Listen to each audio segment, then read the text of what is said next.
Before I came to Qalam in order to study, I served as a youth coordinator within my home community, and I served as a teacher within the community, obviously teaching history, not teaching Islamic sciences. But one thing that I've gained over the years of formal studies is not just the experience, but deepening my knowledge base, and then something that I got from Qalam that I didn't get from anywhere else. It's that mentorship from Sheikh Abdul Nasser himself or from Mufti Hussein.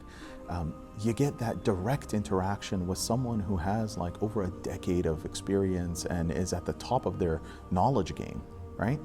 And so you get to benefit directly from them, and that's something that I didn't have before. So once I finished the Qalam Seminary and I was able to go back to my home community or here in the DFW and serve the community, I gained experience and I had a direct line to these amazing mentors. So anytime I hit a speed bump or a wall, I'm able to connect right back to the source and receive guidance from my teachers. And that's really helped me grow as an individual and grow as a community provider.